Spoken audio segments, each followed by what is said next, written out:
Anti depression کے خلاف کھڑا ہوں. صبح میں جلدی اٹھنا, صبح کی 45 منٹ کی واک ڈیلی, پانی, اچھی نیند اور اچھے دوست. مجھے اینٹی ڈپریسنٹ نہیں چاہیے. اینٹی ڈپریسنٹ کی اپنی خرابیاں موجود ہیں, ایڈکشنز ہیں. Anxiety leads to depression, depression leads to psychologist, psychologist leads to psychiatrist, and psychiatrist کا بھتہ بندھا ہوا ہے میڈیکل سٹور والے سے اور کلینک سے کہ اس کو فیس بھی چاہیے کہ یہ بندہ دوبارہ آتا رہے اور اس کی دوا بھی بکتی رہے. اچھا, میں اسی طرف آ رہی تھی کہ ہمارے گھر والے جو ہے وہ کیئر سے بھاگتے ہیں اور وہ لے جاتے ہیں سائیکالوجسٹ کے بجائے psychiatrist. O my God, please check کیجیے گا.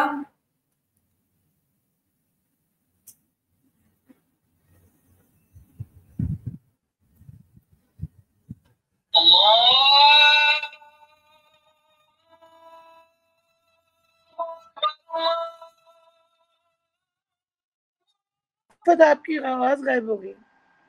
اب آ رہی ہے؟ 2 دفعہ کنیکٹ کیا میں نے, پھر بھی آواز نہیں آ رہی آپ کی. اب یہ آ رہی ہے آواز؟ میری آپ کو آ رہی ہے لیکن مجھے آپ کی نہیں آ رہی. او, آپ اپنا دیکھو میوٹ پہ تو نہیں ہے کہیں؟ نہیں میں میوٹ نہیں ہوں. اچھا جی ڈسکنیکٹ کرو پھر. دیکھیں پلیز. یہ کچھ مختلف لینگویج میں آ رہا ہے وہ. او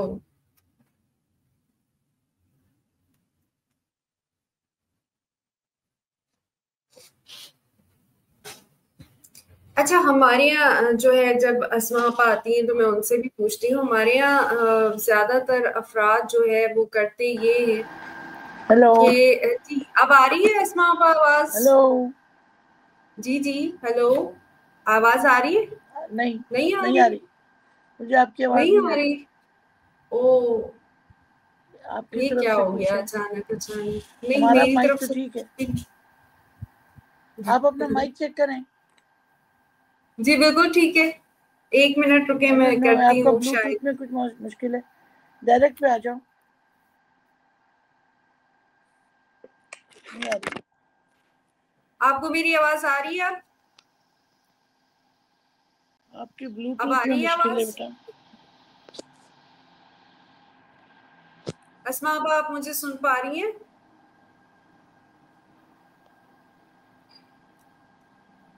اسما آپا آپ مجھے سن پا رہی ہیں؟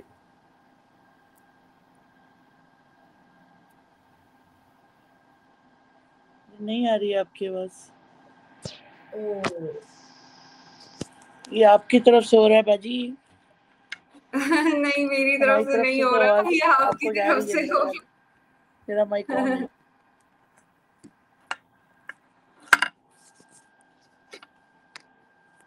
اوکے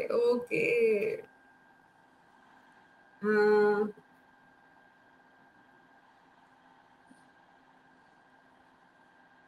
چلے پھر میرا خیال ہے آپ سنیں, پھر بعد میں بات کیجیے گا. میں جلدی سے اس کا مینجمنٹ بتا دوں. مینجمنٹ وہی ہے. پہلی بات اوکے, آپ مینجمنٹ بتا دیتی ہوں. پہلا مینجمنٹ یہ ہے کہ آپ کو لائف سٹائل چینج کرنا ہے. Weight itself is a problem. اگر آپ اوور ویٹ ہیں تب بھی آپ ڈپریس ہو سکتے ہیں, انڈر ویٹ ہیں تب بھی آپ ڈپریس ہو سکتے ہیں. تو آپ کو ڈائٹ پہ کنسنٹریٹ کرنا پڑے گا. ایسی ڈائٹ جو نیوٹرینٹس رکھے, مائکرو نیوٹرینٹس رکھے, جن میں B1 B6 B12 اور آپ کے اومیگا کا پورا گروپ ہو. وہ اس ڈائٹ کو پروموٹ کریں اور وہی ڈائٹ استعمال کریں. اور پھر اپنی نیند کا خیال کریں. نیند اگر نہیں آ رہی ہے تو کوشش کر کے ایکسرسائز کر کے دن بھر نہ سو کے اپنی نیند کو آرگنائز کریں. یعنی جو آپ کا ٹائم کلاک ہے, جو ٹائملی بایولوجیکل کلاک ہے, اس کو اسٹریس کرنے کی کوشش کریں, بجائے اس کے کہ فوری طور پہ دوا کے اوپر جمپ کریں. اب آ جائیے ان غذاؤں پہ جو آپ کو ڈپریشن سے نجات دیتی ہیں. بہت ساری غذائیں ایسی ہیں کہ جن میں سیروٹونن اور ڈوپامین کو انہانسمنٹ ملتا ہے, جس کے اندر کافی جو ہے وہ آپ کے اینٹی ڈپریسنٹ ہے, اس لیے کہ اس کے اندر کیفین ہے, اور کیفین کے ساتھ اگر گینوڈرما ملا ہوا ہے تو وہ خود اینٹی ڈپریسنٹ ہے, اسٹریس بسٹر ہے. آپ کی جو ڈوپامین ریلیز کو, اسی لیے کہتے ہیں نا کہ لوگوں کا ڈپریشن ختم ہو جاتا ہے اس کافی سے, کیونکہ یہ آپ کا سیروٹونن لیول کو انکریز کرتا ہے. تو پھر ایک دو دھاری تلوار ہو گئی, ایک تو کیفیر, یہ مل کے آپ کو ایز این اینٹی ڈپریسنٹ آپ جتنا چاہیں پی لیں. You will motivate your brain, you will motivate your body, and physiological antidepressant آپ کو مل جائے گا. دوسری چیز ہے آپ کا ایکسرسائز. ایکسرسائز وہ ہونی چاہیے جو آپ کو سویٹ کر دے, آپ کے ہارٹ ریٹ کو 120 تک لے جائے اور آپ کو ڈائیورٹ کر دے.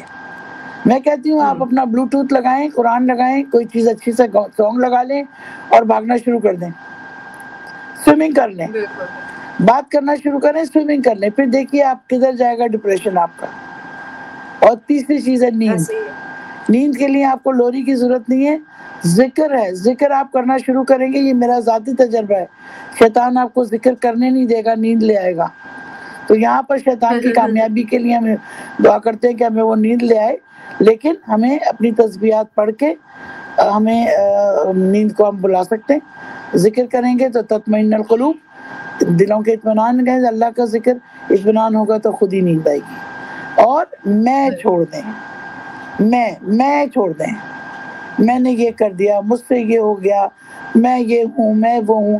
Superiority complex it self is an inferiority complex.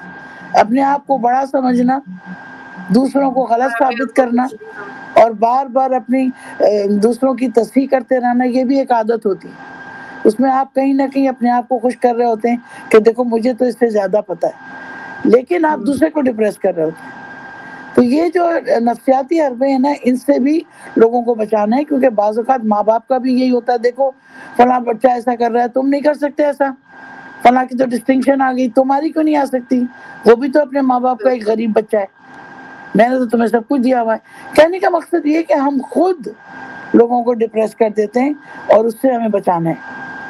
تو پازیٹیو رہنا ہے, پازیٹیو کرنا ہے, اصلاح کرنی ہے, اور نگلیکٹ کرنا ہے.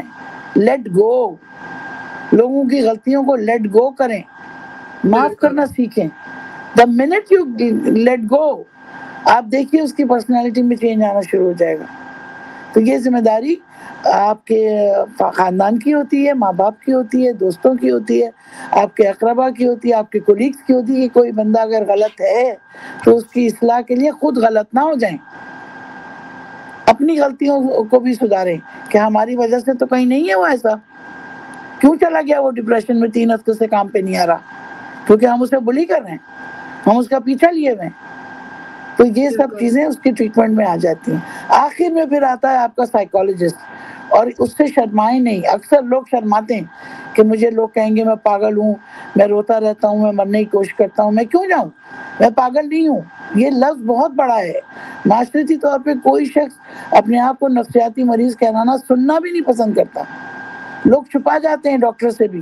میرے پاس لوگ آتے ہیں, میں ان سے پوچھتی ہوں کہ آپ کو اینٹی ڈپریسنٹ تو نہیں دے رہے, کیونکہ اینٹی ڈپریسنٹ سے بھی اسپرم کاؤنٹ اور پریگننسی میں فرق پڑتا ہے. تو میں ان سے پوچھتی ہوں, بعض اوقات ہسبینڈ اٹھ کے جاتے ہیں تو وائف بچاتی ہیں, ڈاکٹر صاحب یہ 3 سال سے اینٹی ڈپریسنٹ پہ ہیں. یہ ساس بتا رہی ہوتی ہے یا بہن بتا رہی ہوتی ہے کہ یہ آپ کو نہیں بتائے گی, یہ اینٹی ڈپریسنٹ کے اوپر ہے. تو یہ ہم لوگوں کی کمزوری ہے کہ ہم اپنی بیماری کو نا نقص سمجھ لیتے ہیں کہ جیسے ہم اس کے ذمہ دار ہیں. ایسا نہیں ہے, بیماری بھی اللہ کی طرف سے, وَإِذَا مَرَضْتُ فَهُوَ يَشْفِينِ, اور شفا بھی اللہ کی طرف سے.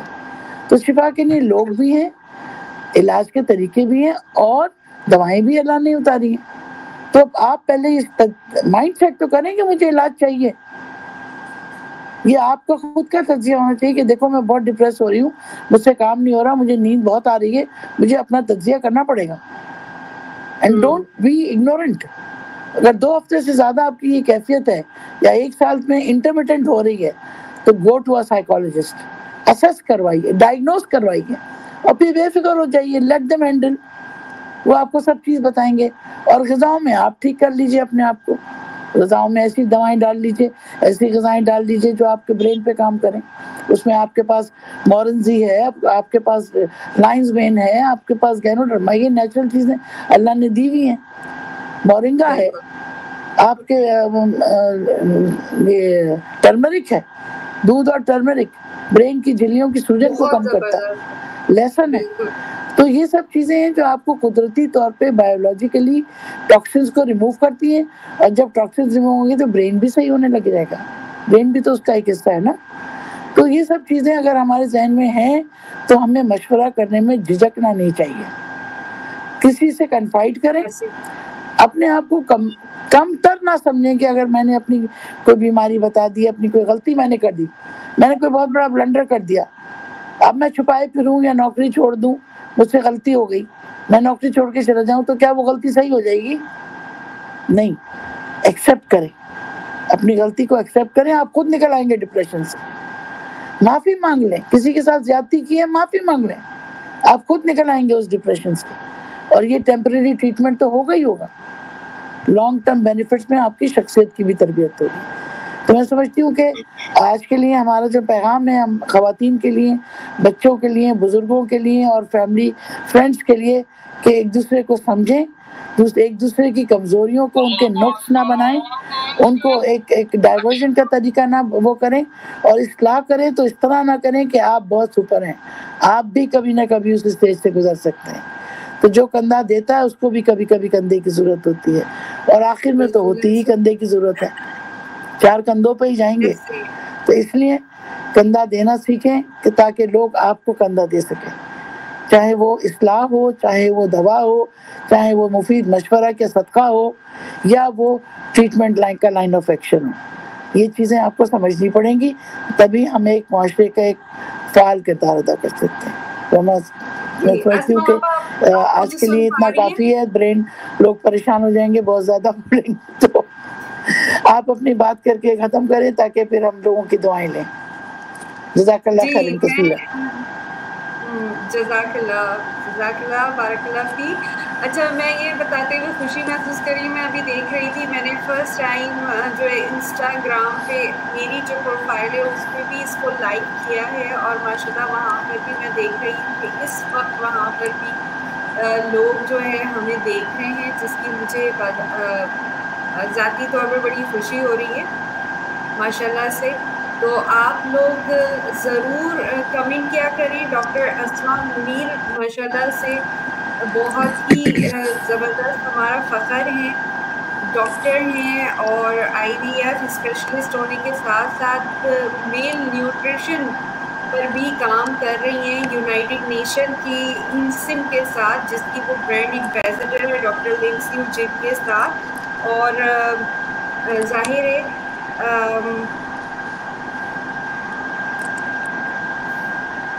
اچھا، میں جو ہے نا دو تین سوال ہے، اگر میرے جوابات میں بات چیت میں ان کے وہ آنسر نہیں ہو رہے ہیں تو مجھے بتا دیں، میں ان کو دے دیتی ہوں.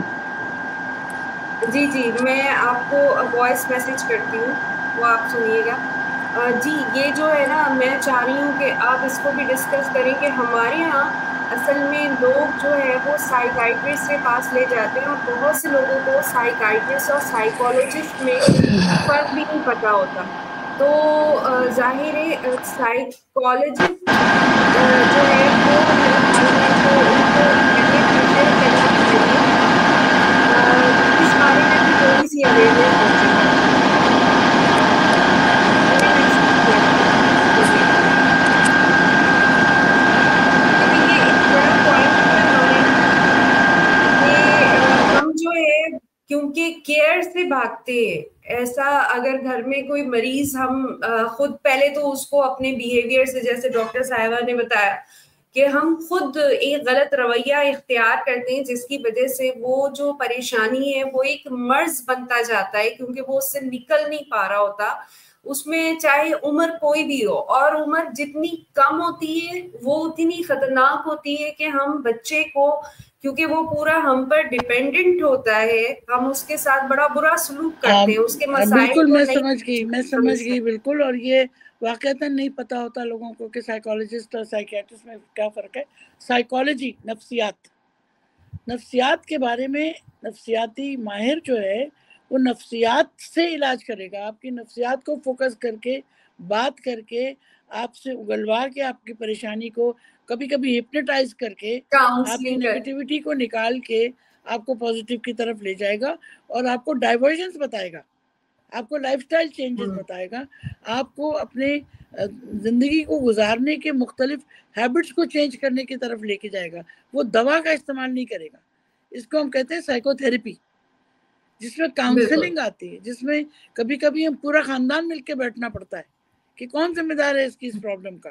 ان کو ٹریٹ کرنا پڑتا ہے بجائے اس کے کہ جو مریض ہے ان کو ٹھیک کرنا پڑتا ہے کہ بھئی آپ کا ماحول گڑبڑ دیکھ کر رہے ہو اس لیے وہ بیچارہ اس حال کو پہنچا ہے. تو یہ پورا فیملی، جہاں پر پوری فیملی کا ٹریٹمنٹ، ان کی کاؤنسلنگ کی ضرورت پڑتی ہے، یا ہمیں اپنے آکٹوپس کی طرح پیر نکالنے پڑتے ہیں، دیکھنا پڑتا ہے، پاسٹ پہ جانا پڑتا ہے. کبھی کبھی چھوٹے بچے اپنے کم عمری میں کوئی ایسا ان کا مشاہدہ یا تجربہ ہوتا ہے جو وہ اسے لیے بیٹھے ہوتے ہیں، ان کے سامنے کسی کا قتل ہو گیا، ان کے سامنے دنگا فساد ہو گیا، وہ بچہ ڈر کے مارے وہ ہو ہی گیا ایسا، تو اس کو ہپنوٹائز کر کے اس سے بات کر کے اس کا خوف نکالنا، یہ ایک سائیکالوجسٹ یا سائیکو تھراپسٹ کا کام ہے. سائیکیاٹرسٹ جو ہے وہ ایک سائنٹسٹ ہے جو میڈیکلی، سرجیکلی اور سائیکالوجسٹ کو بھی سامنے رکھ کے کام کرے گا. وہ ان ٹوٹل کام کرے گا، لیکن وہاں پہ دوائیں اور سم ٹائم سرجری. مثلا ایک خاتون ہے جو اپنے وزن سے پریشان ہے، ان کا ڈپریشن ہی وزن ہے، تو ان کے اسے زبانی جمع خرچ سے تو ان کا ڈپریشن ختم ہونے والا نہیں ہے، ان کے موٹاپے کو ختم کرنا پڑے گا نا. تو یہاں میڈیکل ٹریٹمنٹ بھی آ سکتا ہے، وہاں سرجیکل ٹریٹمنٹ، لائپوسکشن، انجیکشنز، میڈیکیشن اس موٹاپے کی وجہ کو ٹریٹ کریں گے. اب اسٹروک ہے، اسٹروک کا پیشنٹ ہے، اس کو ٹریٹمنٹ چاہیے تو اس کو سائیکالوجسٹ، سائیکیاٹرسٹ، اینڈوکرینالوجسٹ، کارڈیالوجسٹ اور فزیشین، یہ ملٹی ڈسپلنری ایکشن چاہیے. فزیوتھراپسٹ کو ڈانٹے جا رہے ہیں فزیوتھراپی کے لیے، وہ بندہ ڈپریس ہے، وہ پیر نہیں اٹھا کے دے رہا، تو وہاں پر فزیوتھراپسٹ کو ٹریننگ چاہیے، اس کو کاؤنسلنگ چاہیے. بھائی اس کا ڈپریشن کو پہلے علاج کرنے دو مجھے، پھر تم میں زبردستی اس کے وزن اٹھوانا، اس سے مسل ٹوٹ جائیں گے، ہڈیاں ٹوٹ جائیں گی. کرنا نہیں چاہ رہا، آپ زبردستی کر رہے ہیں، توڑ دی ہڈی آپ نے. تو یہاں پر it's a combined multidisciplinary effect, اور ہمیں یہ سمجھنا پڑے گا. ہم سب لوگ پڑھے لکھے ہیں، اب گوگل اور چیٹ جی پی ٹی کے بارے میں لوگ ہیں، تو ہم فوراً ایک لفظ ڈال کے اس کا آنسر دیکھ لیتے ہیں، اور کبھی کبھی یہ خطرناک بھی ہوتا ہے کیونکہ ہم وقت ضرورت سے زیادہ پریشان ہو جاتے ہیں اور اس چیز کو اپنے اوپر امپلیمنٹ کرنے لگتے ہیں. ایک بچی میرے پاس آئی، کہنے لگی مجھے مینک ڈپریسو سائیکوسس ہو گیا. میں نے کہا تمہیں اس کی اسپیلنگ آتی ہے؟ نہیں آتی. تو پھر تمہیں کیسے پتا؟ وہ جی میں نے گوگل کیا تھا، مجھے مینک ڈپریشن کی علامت ہے. میں نے ان کے ماں باپ کو بلا لیا، میں نے کہا اب یہ ایک ہفتہ اس کے ہاتھ سے موبائل لے لیجئے، 16 سال 17 سال کی موبائل لے لیجئے، اور ایک ہفتے کے بعد آپ میرے پاس آئیں گی، یہ اس کی پنشمنٹ ہے. ایک ہفتے کے بعد اس کو ایکسرسائز گروپ میں ڈال کے، جم جوائن کروا کے، اس کی سہیلیوں سے بات کر کے اس کو ٹریٹ کیا، ماشاءاللہ she was back to normal. لیکن اس کو پتہ لگ گیا کہ کب اسے گوگل کرنا ہے اور کب نہیں کرنا ہے. تو یہ سب چیزیں ہیں، تھوڑی سی انفارمیشن جو ہے وہ غلط ہوتی ہے، پوائزنس ہوتی ہے. لا علمی پوائزن نہیں ہے، تھوڑی نالج اور غلط امپلیمنیشن آف نالج از پوائزنس، وہ خود ایک ایکسٹرنل ٹاکسن. ٹھیک ہے، دوسرا کوئی سوال ہے؟ نہیں. چلیں پھر شکریہ کے ساتھ اجازت چاہتی ہوں، کیونکہ مجھے اب ایک سیکنڈ میٹنگ میں جانا ہے. یہاں پر ہماری دبئی میں ایک میٹنگ ہے آج، تو اس کی ذرا سی تیاری کرنی. تو بہت شکریہ عفت، ایک بہت خوبصورت موضوع لے کے آئی، اور مجھے امید ہے کہ ہم نے کچھ لوگوں کا بھلا کر دیا ہوگا. نیت اچھی رکھیں تو ہو ہی جائے گا انشاءاللہ، کربلا ہوگا بھلا تیرا. اور اس دعا کے ساتھ کہ ہمیں خوشیوں کے ساتھ رکھے، ہمارے ذہن کو، ہمارے جسم کو اپنے تابع بنائے اللہ تعالیٰ، اور ہم صحیح رہیں، خوش رکھیں، خوش رہیں، صحت مند رہیں، اور لوگوں کو سدھارتے رہیں. جزاک اللہ خیر. السلام علیکم رحمۃ اللہ وبرکاتہ. جزاک اللہ. جی اسی کے ساتھ ہم اجازت چاہیں گے، دعاؤں میں یاد رکھیے گا، اور اگلے ہفتے پھر ہم اسی جگہ پر اسی وقت پہ آئیں گے. پاکستان میں ہو رہے ہوتے ہیں 12 بجے برنچ ٹائم ہوتا ہے سنڈے کا. دبئی میں UAE میں ہوتے ہیں 11 بج رہے ہوتے ہیں، اور باقی ملکوں میں، ہاں امریکہ میں USA میں 3 بج رہے ہوتے ہیں صبح کے. آپ صبح صادق کے کہہ لیں یا رات کے کہہ لیں، 3 بج رہے ہوتے ہیں.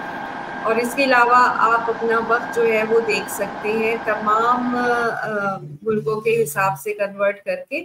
اور انشاءاللہ ہم ایک نئے موضوع کے ساتھ آئیں گے.